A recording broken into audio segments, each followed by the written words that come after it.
my agenda today is to cover a lot of different topics. It'll be a bit more like a tour guide than an in-depth deep dive into anything. So I want to give you the headlines. My slides will be available. I have more slides than I have time to present, but they're full of hopefully useful information that you can use later to dive a little deeper. So we'll talk first about the forces that have driven us in America to create health, and we call health and wellness coaching because there really are two parts to this equation. The State of the Union, as we call it today, a very quick summary of the science, both in the theory of coaching competencies as well as the small evidence base that exists. Then a tour of how coaching works, and then a summary of where we're at in America. And then we've been talking over this last month or so about different ways forward for the NHS, so I'll leave you with a few ideas. First, I'd like to start with a definition because the words health, wellness, well-being, and now the positive psychologists use the term positive health. They're all bandied around. And in the UK, you have a national well-being score. There's a website, there's a nice wheel there. And in fact, health is part of that, that well-being circle. For the purposes of today, I'm defining all of these as being the same entity, and that is optimal physical and mental health as defined by evidence-based measures, so the numbers and the various metrics that we use. It is not simply the absence of disease. One can be thriving even in the presence of disease. And as a biologist, I think that we all have our own recipe, our own formula for thriving. Just like a flower needs sun and water and good soil and nutrients and blossoms with the sun. Similarly, as human beings, we each have our own personal formula for thriving. And as a coach, I'm also known as Coach Meg, my job when I work with my clients, mainly executives who want to improve their health and wellness in order to improve their performance, my job is to help them thrive.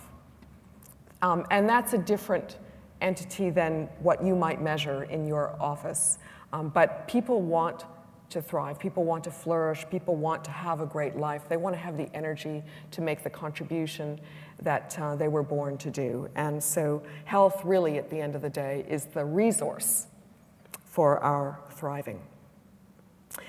Today in America, there are health coaching experiments.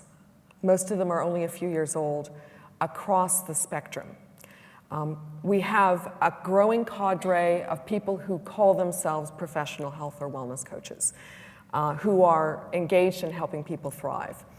We do private individual coaching, we do group coaching. There are lots of group visit models in primary care for, say, diabetes education or heart disease.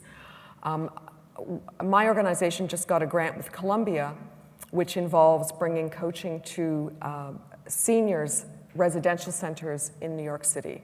These are poor seniors who live in government housing. And there we're going to build a cadre of peer coaches, retired teachers, pastors, people who are already helping professionals, perhaps that can lead groups, supervised by professional coaches. And equally important is to bring this skill set, this patient-centered, engaging, empowering skill set to all health professionals. Because whether we have a moment, 10 minutes, or 20 minutes, we can be catalysts for someone to thrive, not simply educators and prescribers.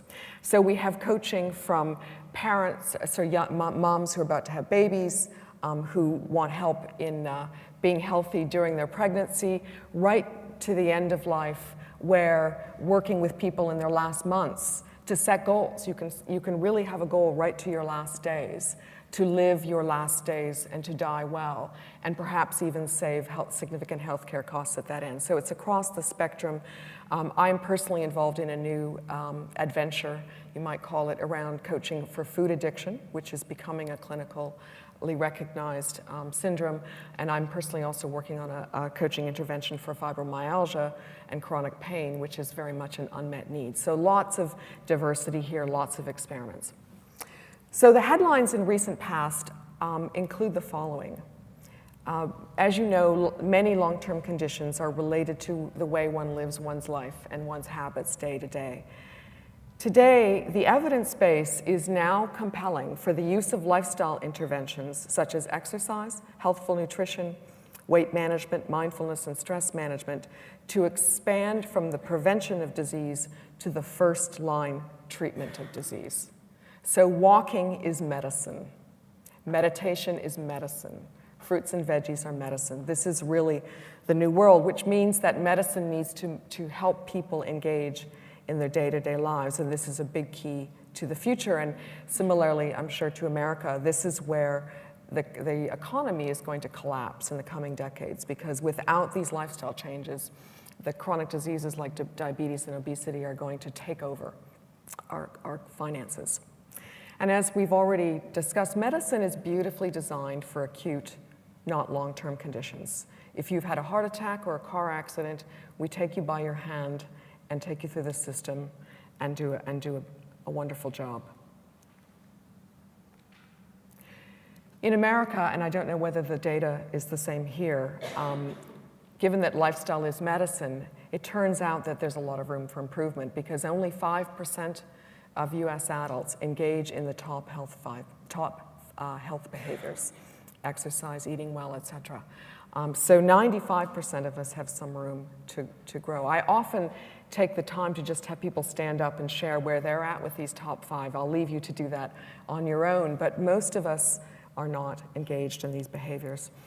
And you mentioned mental health as well. Steve Cole and others have now shown that chronic negative emotions, loneliness, stress, depression, low sense of life purpose, all lead to changes in our gene expression, malfunctioning of the immune system that is also common in people with chronic diseases. And so we're pretty close to the day where we can say that independently of deep-fried Mars bars and a sedentary lifestyle, chronic negative emotions also cause disease. And so there's a big opportunity here to work there, and only in America, only 20% of adults are thriving mentally. And the two go together. If you're thriving mentally, you're more likely to take better care of yourself. And even if you don't, you'll likely be healthier just because of the good dose of positive emotions, which improve health.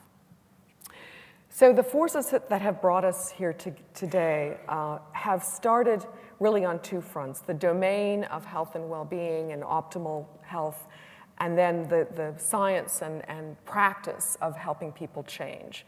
So on the coaching side, executive coaching is probably 30 years old, life coaching is 20 years old. We're the latest specialty really to evolve. And fortunately, over the last 10, 20 years, there's an enormous new literature around how humans change, how humans thrive. And now we can start to talk, at least in metaphor, about the brain and what are the optimal conditions for the brain to learn, and how can we create those conditions to help people learn and change.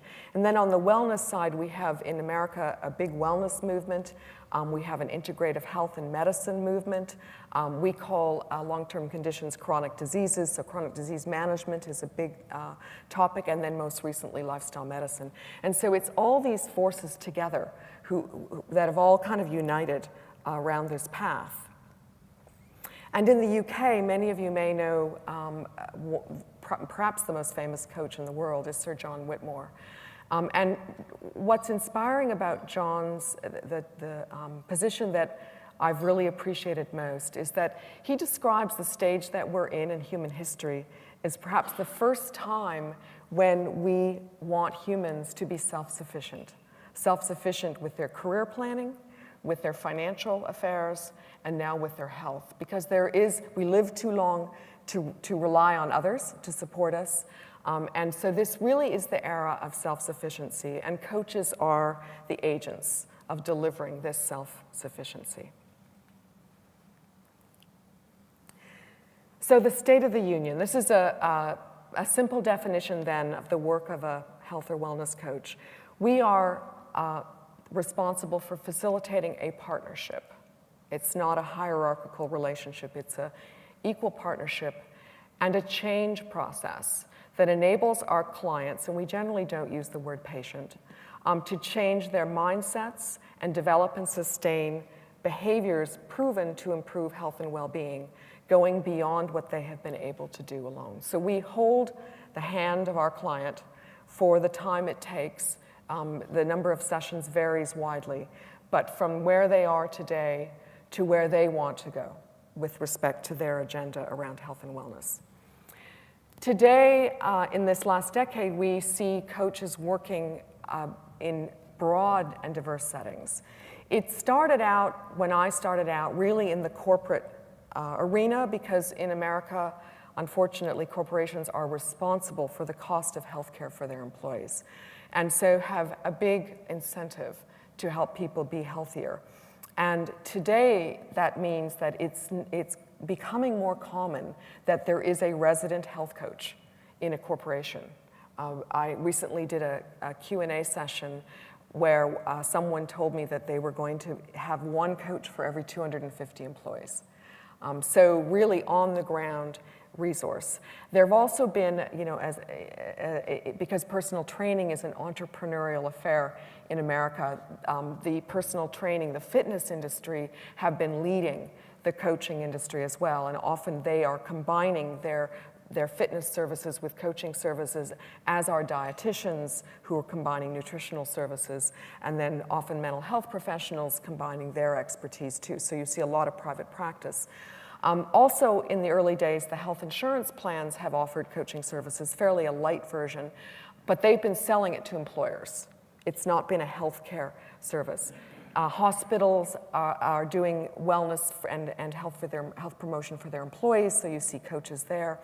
Really, just in the last 3 or 4 years are we seeing coaching move into the clinical setting, into health centers in companies, health centers in universities.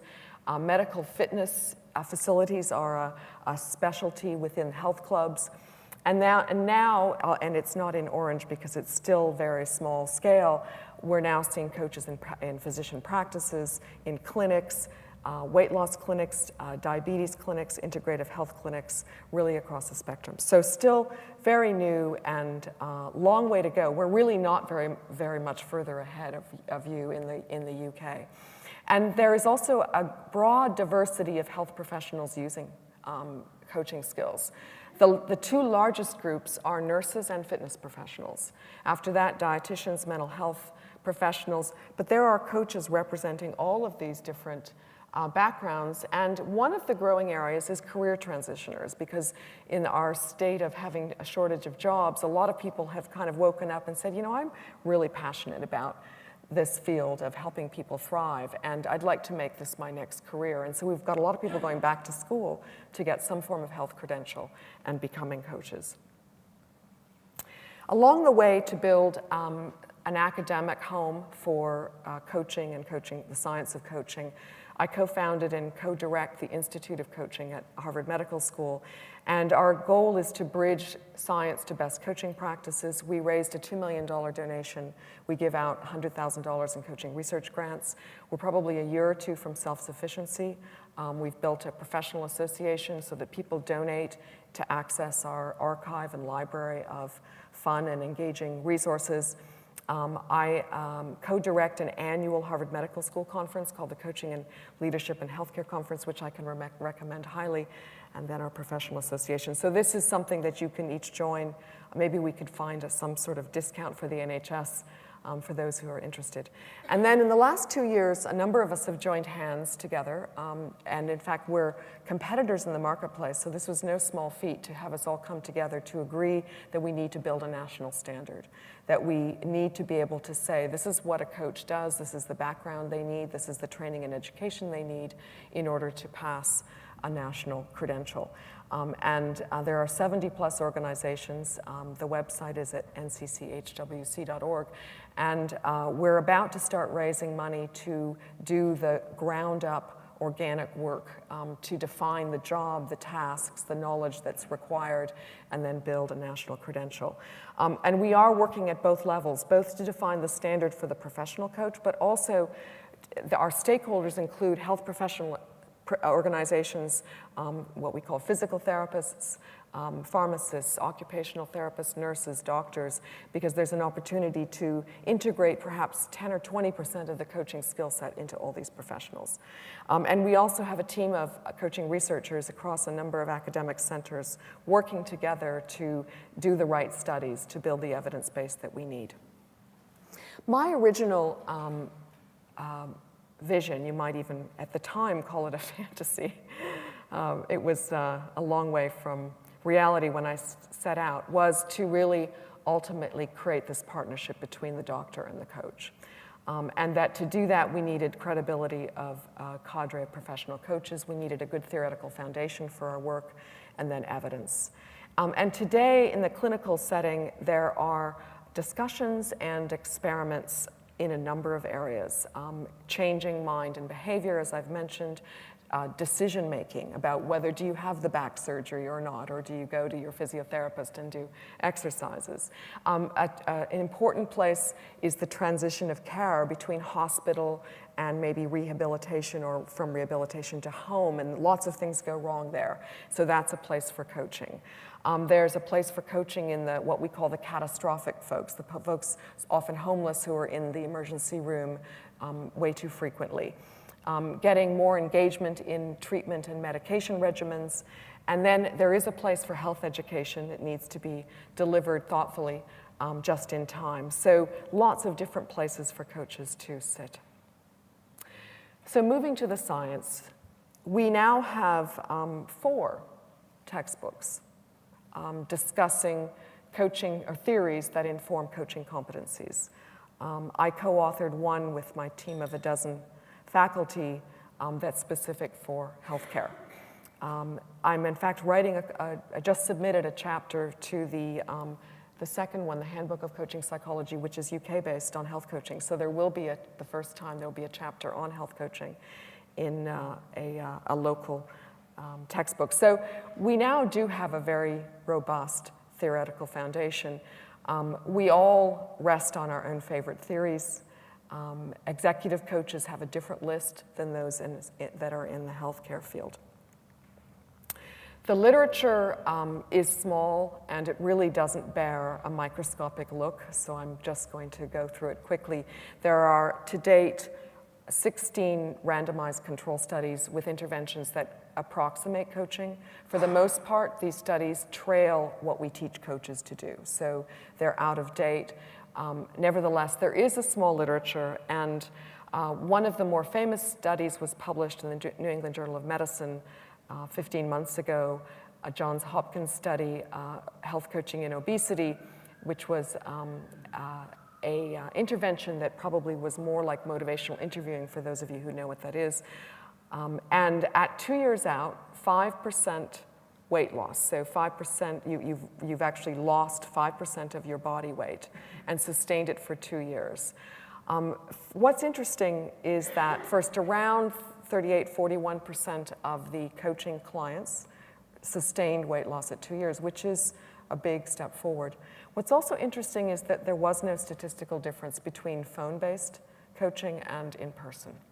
And so while many of us prefer an in-person connection with a coach, I think there's really an opportunity for a hybrid of both in-person and phone. So we can say, and Harvard physician Beth Frades and I wrote a paper that was published in December 2011 that summarized the literature. There is evidence in the medical literature that coaching alone is effective at improving health outcomes in a number of areas: cardiovascular disease, diabetes, etc.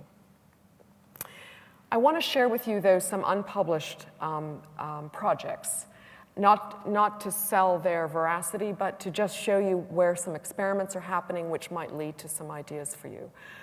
One is, there's a group in Florida. It's a company that does disease management, long-term conditions around the comorbid folks who share both physical and mental health conditions. And they've worked in 3 populations: the very poor, the seniors, and the commercial health insurance population. Each population, at least 1,000 people, had coaching sessions for 6 to 18 months. And the return on investment, and these were people who were heavy users of emergency room services, hospitalization, and the return on investment basically in the first year ranged between 2 to 4 to 1. So this highlights that if you focus this resource on people with very high expenses, there's an opportunity to return that money, that investment, quite quickly. Now, these coaches were social workers, mental health therapists, so they're skilled. So this would not be something a new coach could accomplish. And what's interesting about the way that they worked is that the client was asked what they wanted to work on, and they often didn't talk about the health issues for several months. Sometimes it was about paying their mortgage, or caring for a parent with Alzheimer's, or losing weight, some other major stressor in their lives. And when that cleared, it was like the weight lifted. Their efficacy, self-efficacy went up, and they were then able to take an interest in their health.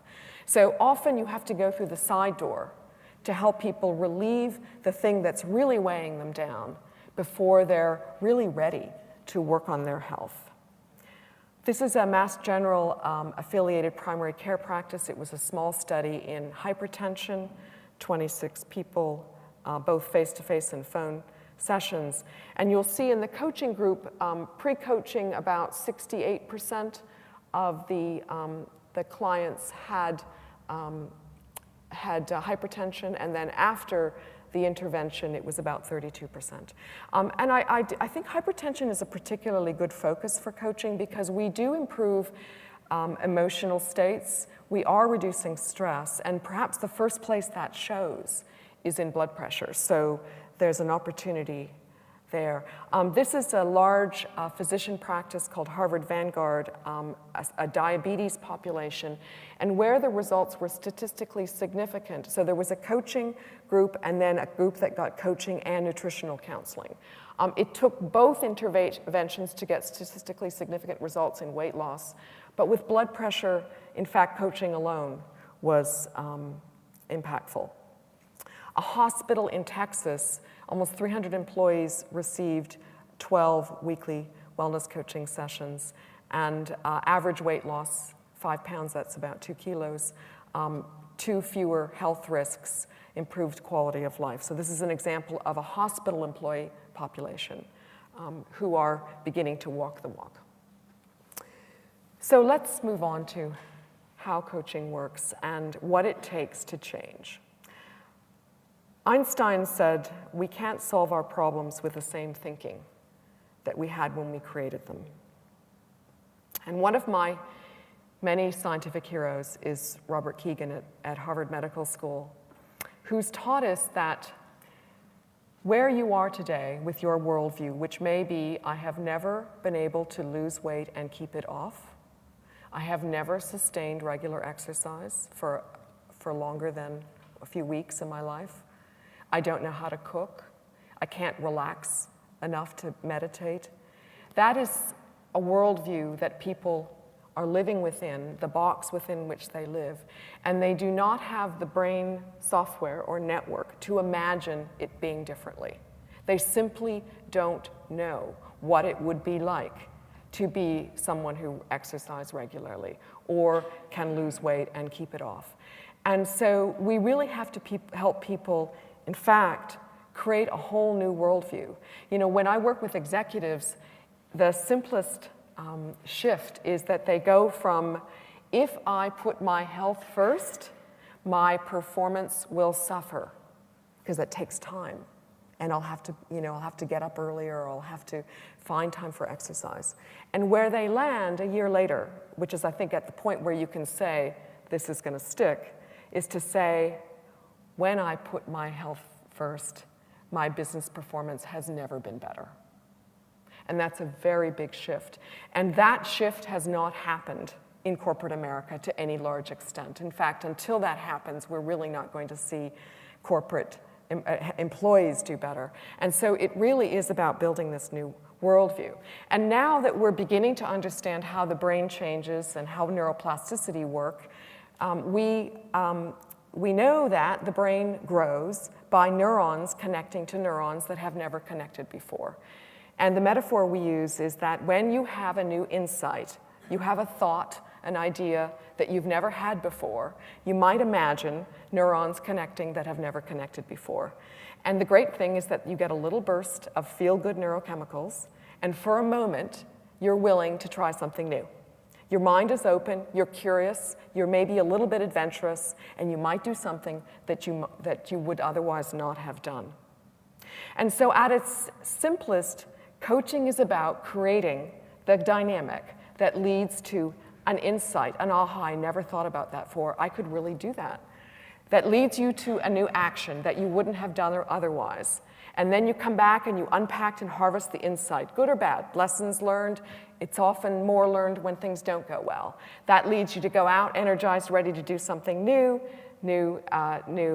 insights, and it's this iterative spiral, insight to action, insight to action, insight, which over time leads to what might look like this. We can't see it in an MRI scan, but we now know that the brain is organized as a connectome, networks of networks upon networks. And so I like to think that coaching clients, in fact, over a period of time, with a lot of redundancy, get to a place where they have a robust new network that supports a whole new set of habits and a mindset that says, you know, I can't imagine going back to the way I was. And you all know people who have accomplished that. We've seen it before.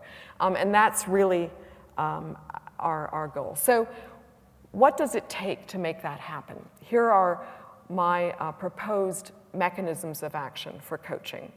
First, the design of the relationship that supports this growth and this learning. The two twin engines that make it possible, the I want to and I can, my motivation and my confidence. And then the process itself. So let's just go through a few points here. So most of us walk away, and I think it's a little calmer here than in America, but most of us walk around with a bit of a beehive of negative frenzy around our heads. We're rushing around, we're stressed about something, we're worried about something, it could be big or small. And we now know that those negative emotions actually dim the lights in the prefrontal cortex. So whenever you start a conversation with someone and there's a lot of frenzy, their brains aren't in a good place to think, to solve problems, to be creative, to have insights. And so the first thing we want to do is to create, even in a few moments, an oasis of calm and mindfulness, to bring ourselves into the present moment. There's nothing else happening. Everything's turned off. You're on airplane mode, and you're in this present place. And if you bring that energy alone, you will shift the conversation. Now, because most people with long-term conditions, what goes along with that is usually a lot of inner critic language. You screwed up. You should have done better. You shouldn't have eaten, blah, blah, blah, blah, blah. You should have taken care of this years ago. People may not tell you that, but their brains are swimming in a soup of inner criticism. And so the next thing you want to be doing is to soothe that with compassion, with real genuine, we're all human beings, we all suffer, we are all equal in terms of being in over our heads in some domain of life. And therefore, we'll suffer together for a few moments, and you can help people just feel a little tenderness towards their own suffering by being compassionate. And the second thing is that in order to get the lights on in the brain, we have to generate some positive emotions. And so whatever there is there, and obviously if you've just are informing someone of a cancer diagnosis, it's a different story. But for many visits, you can ask someone about what's going well in your life right now. What was the best thing that happened to you last week? And of course, when you get to the lab results, you want to focus on what's looking good first, because we have a tendency to go fix what's wrong. Our eye goes down the variance line. We're not actually even noticing what's looking good. So we want to harvest and amplify the good emotions.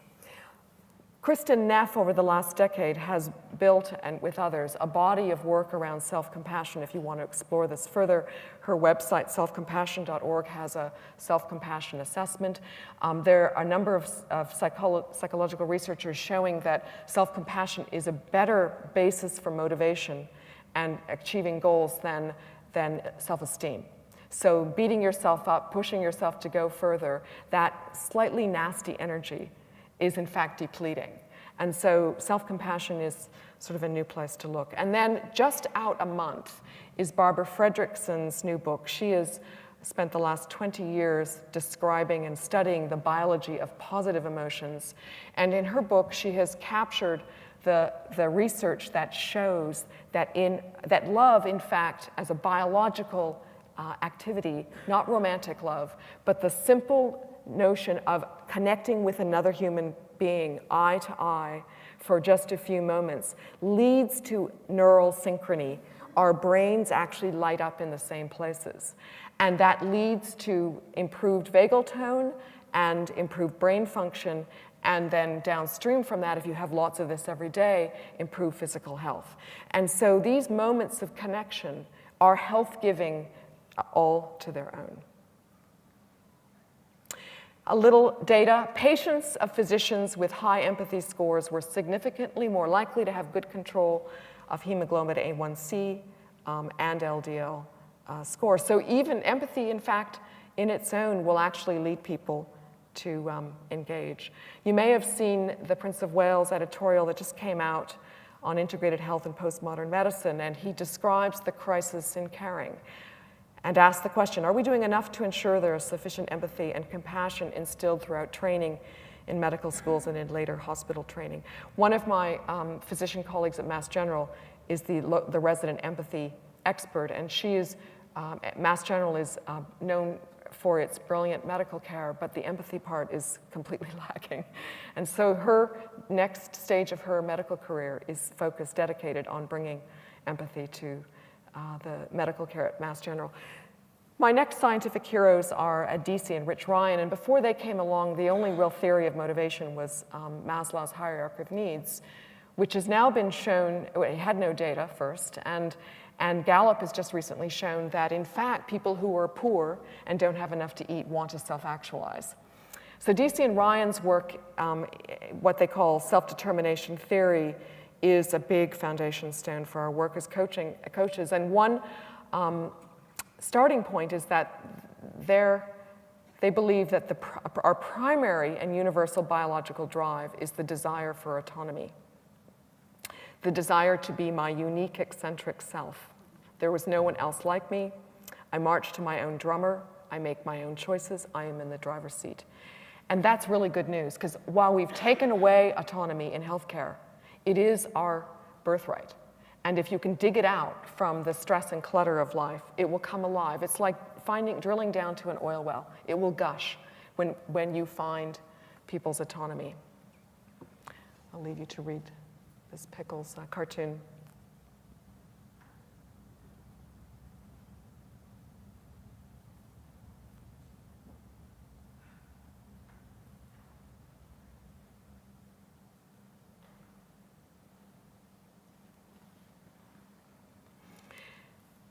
So when you step on someone's autonomy, like Earl's wife is doing and giving him his to-do list, it isn't neutral. It actually pushes people backwards in their readiness to change.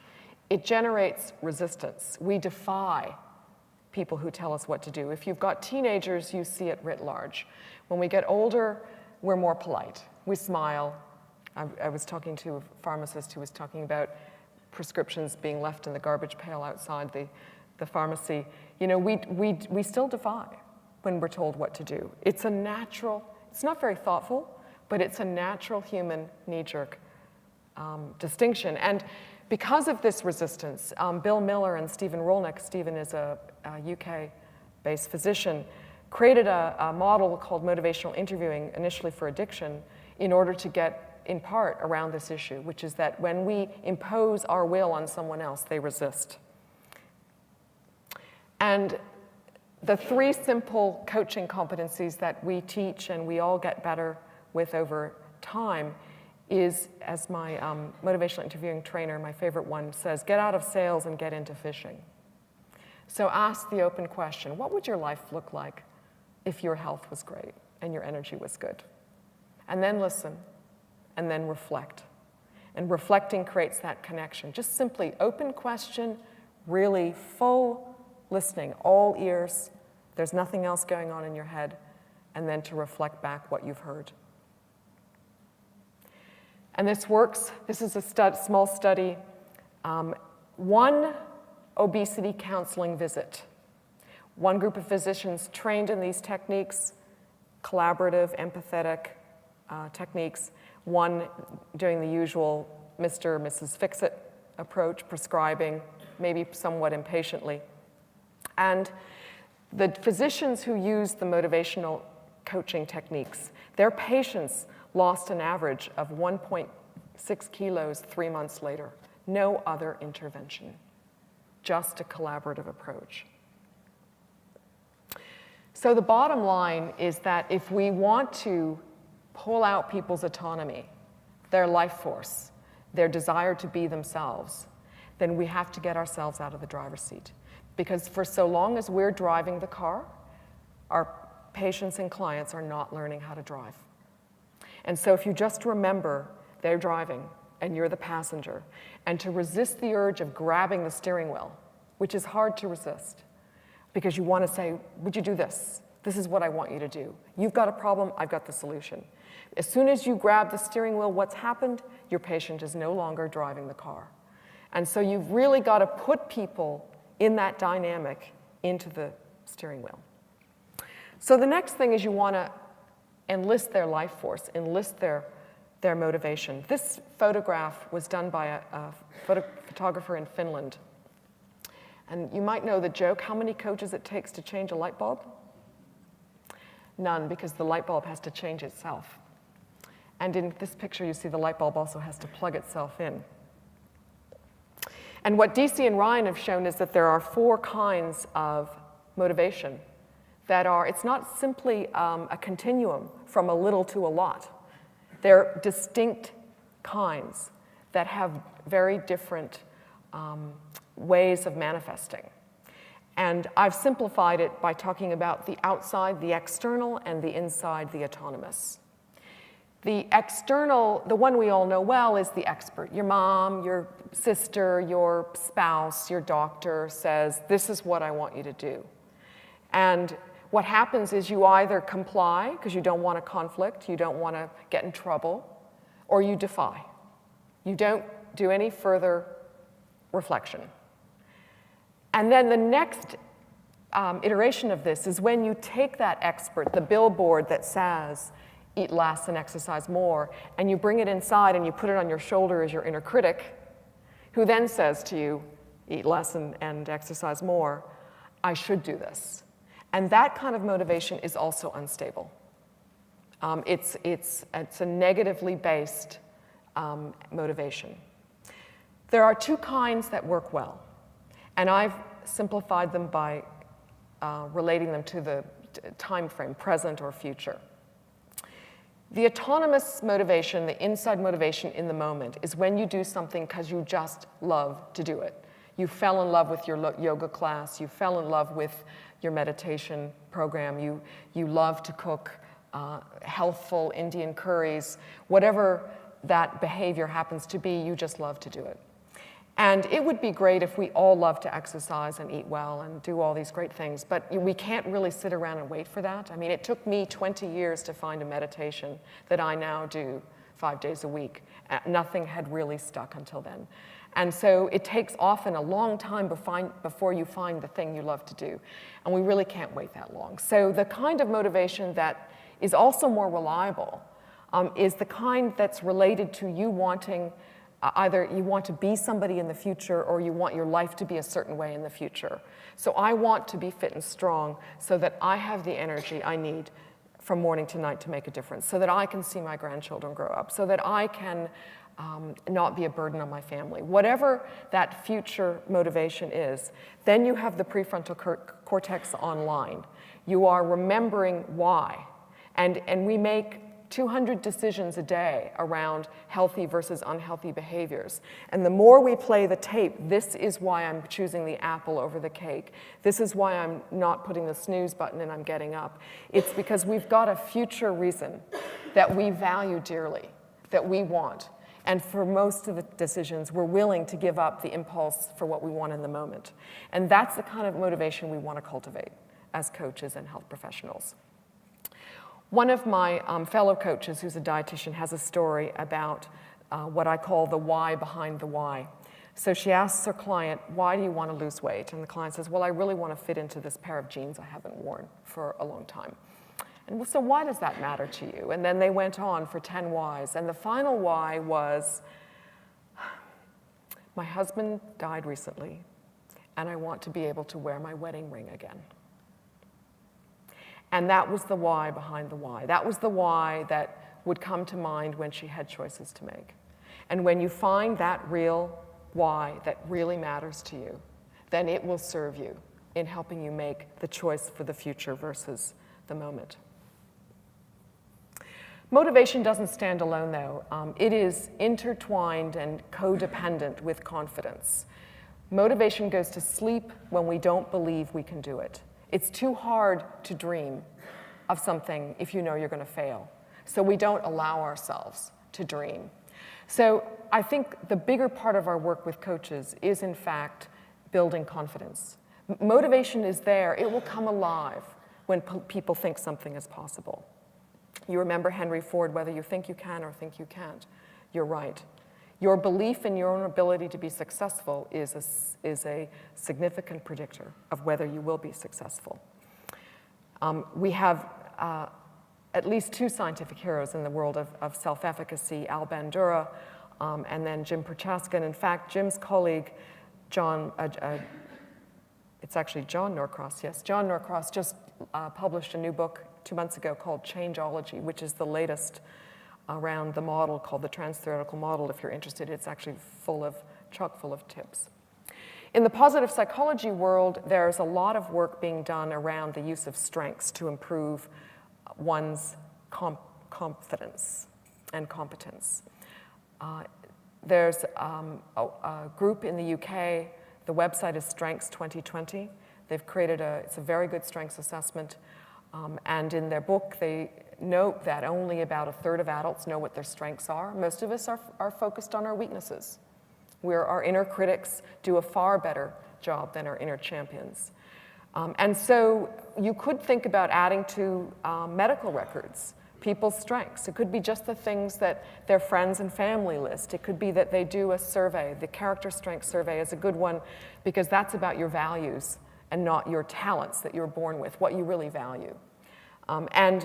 As a shortcut to overcome a challenge is to ask someone to take a strength that they've never used before in the service of that challenge. And it's as though the wiring is already there. You could almost see the brain light up. And they will come up with ideas at a really rapid, much more quickly than otherwise. So knowing people's strengths and having them use them in service of their challenges is an important way of building confidence. I mentioned Barbara Fredrickson as the student of the biology of positive emotions. A paper she published a few years ago, in fact, this is not the correct reference, I'll make sure it is that she showed that the main variable that drives resilience is in fact not life satisfaction. The main variable that drives life satisfaction is resilience, that when people believe they can bounce back from whatever life throws your way, then you feel good about yourself. The main variable that drives resilience is the level of positive emotions that you can bring to bear in the moment, whether it's connecting with another human being, lighting up your purpose to make a difference in a difficult situation, savoring something, finding the good. And the level of negative emotions does not predict resilience. We all have plenty of them, and life gives us more if we don't have enough. It's the fact that if we can actually amplify and harvest, positive emotions are like butterflies. They don't stick, they fleet. Whereas negative emotions are like Velcro, they really do stick. And so the ratio that leads to resilience there's a real tipping point. It's a mathematical nonlinear model, is 3-to-1. You need to, on average, have 3 positive emotions to every 1 negative. I mentioned to you earlier that only 20% of Americans are thriving. So 80% of adults are below this ratio of 3-to-1 in the US. And if you accept her conclusion that positive emotions drive resilience, the reason why we may not be able to change our behaviors is because we don't have sufficient resilience. We're not confident in our abilities to bounce back when things don't go well.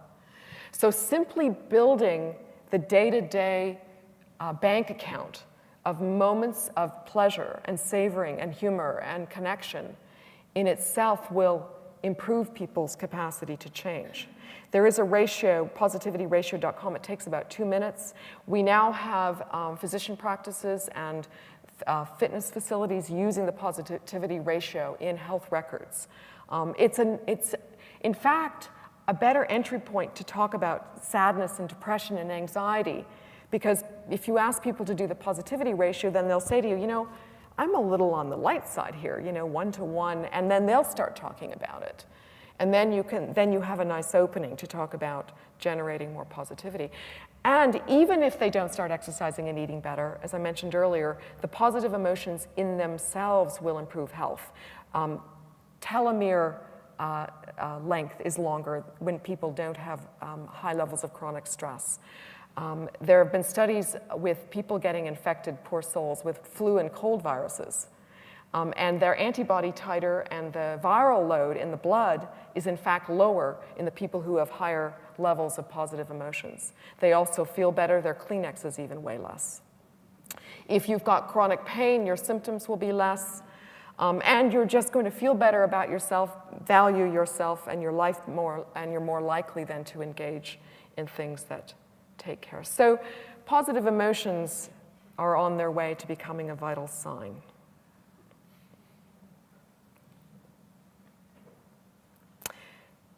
So now we're on the journey.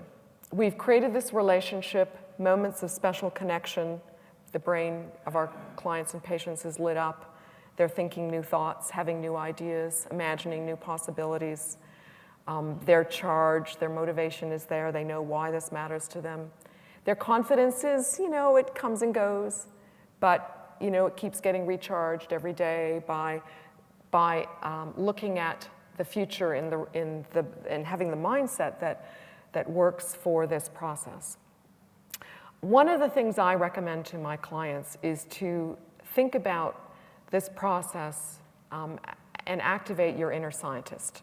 Because while we have lots of guidelines based on lots of bell curves, each of us is unique, and what works for us, our preferences, the way of life we have, will be our own formula. The only way to discover that is to experiment. And if Barbara Fredrickson has shown, if you don't see a benefit within 2 weeks, like you've slept better, your energy's a little better, you had more energy in the afternoon, you didn't have a headache in the morning, you actually notice, you're mindfully noticing a change, you're not likely to sustain the behavior. So it's best to do experiments, to experiment with one thing, see, did that work or not? Or maybe adapt it a little bit. And it's a nonlinear system. Biology is not change one thing, you get the result you want. And that's why we have so many medications for hypertension. We don't know, you don't know which one's going to work. You're experimenting. And so similarly for our way of life, it is a nonlinear system, and when you find the formula, the 3 or 4 things together that get your blood sugar in control, that get your blood pressure down, that allow you to lose weight slowly and not feel deprived. When you find that formula, you've got it, and you're on the way, and that becomes the sustainable formula. So it's important to look at the journey as a stage of investing in experiments and trying things out and finding the things that work and then finding synergy among several things. And we don't want to throw the learning and education out the window.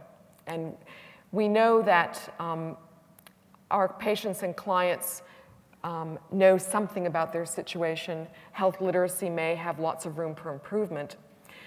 But the way we deliver health education in America, we have diabetes educators and health educators. They have a list of things. They get paid for making sure they have checked off all 10 or 12 things. And it's a bit like having a dried out houseplant and pouring a bucket of water on it when you educate people according to your agenda. because they can only absorb a few drops at a time. And the few drops need to go. If you've ever tried to bring a dried out houseplant back to life, it's a few drops. You've got to walk away and wait, and then come back and put in a few more. And that's really similar to people's ability to absorb new information. It's only small amounts at a time, small doses, and it's only the right information at that time. So you really want to get your client to tell you how much they already know, and what would they like to know that they don't know. That you've got information in this area and that area, what would be most helpful right now? How do they learn? Do they want to watch a YouTube video? Do they want to read? Do they want you to explain it? You know, what works for them? And so then they are in the driver's seat requesting the knowledge instead of you know, push a button, out it comes. This is, you know, what you need to know, and I'm here to tell you. So it's just-in-time learning. Not too little or people are confused, and not too much or people are confused. So then we have the journey. Most coaching programs are at least 3 months long. The US government, the Medicare program, now reimburses for 20 obesity counseling sessions over a year, based on not the coaching literature, but behavioral health literature. And there are weekly sessions for the first month, bi-weekly for the next 2 months, and then monthly afterwards. So that's the formula that they came up with, which is not a bad formula. I think what's important is that you want to build in an anniversary discussion, because that's when you can celebrate and harvest the changes that have been made. And while people can declare victory at 3 months and change a number of habits together, I don't think you can assume that it's going to be sustainable at 3 months. And I tell people, you know, we don't know what the biological limits are to laying down a new network in the brain, but it's likely more like a year. You know, you've got to have a few lapses, few vacations, few crises, a few things that went wrong along the way. You pulled yourself back into the game. You kept on going. You learned something new. So a lot can happen in the first 3 months, and but I think we want to be careful not to declare that somebody really has changed for good for at least a year. So you want to have that kind of time frame, and then schedule sessions over that time frame that works for people, phone or in person. It's valuable to start by building a vision. The brain software for humans to create is our ability to envision things that don't exist. Somebody envisaged this computer screen, this timer, you know, somebody imagined it. And it's only through that imagination that then we go forward and we make new things happen. And so, and this is one of my fellow Harvard Health authors. I've written a book around coaching your brain, and she has a book called Your Creative Brain. And she has 7 brain activation states for different stages of the creative process. And one is the envision state. And she's got a graphic of which parts of the brain are on or not. In fact, the prefrontal cortex is turned down. It's not a thinking process. It's different machinery that is coming to play. And so when you can get people to just imagine, what would the future look like? You know, what would you be like? What would your days look like? You know, people will imagine themselves hiking the Yorkshire Dales or going to, you know, the beach or whatever it is that they want to imagine. So having some vision of where you're going is really important part of change. And then you've got to get it down to, you know, what am I going to do? We teach to set goals, behavioral goals for a 3-month time horizon, because that's usually enough time to say, go from sedentary to 3 15-minute walks a week, or go from wherever you are, and then really come down to just the simple to-do list for next week. And that's what builds confidence. The motivation comes from the vision, and the confidence comes from the fact that the few things I'm doing next week, I think I could do. It's a bit of a stretch, but I think I can do them. And then moving forward in those small steps. The creative process is essential along the way, because people aren't changing if they're not hitting roadblocks.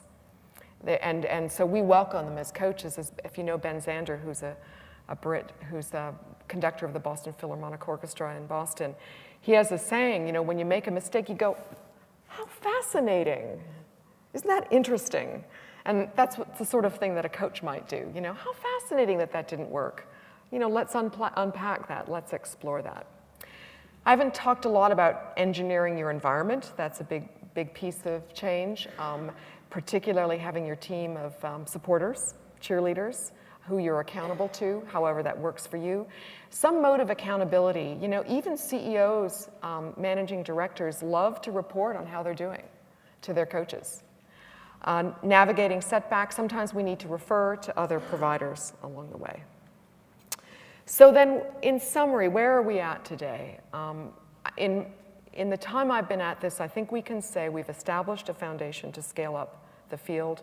We've identified a set of core coaching competencies. They will change and grow, but we've got a solid footing. There are diverse experiments. They abound across the spectrum. Our journey to national standards has started. We're beginning to design studies to deliver outcomes, and then, of course, integrating into the broader interests of healthcare reform and consumer wellness in America. In our conversations before today, we talked about where you're at the NHS. It's truly a pilot phase.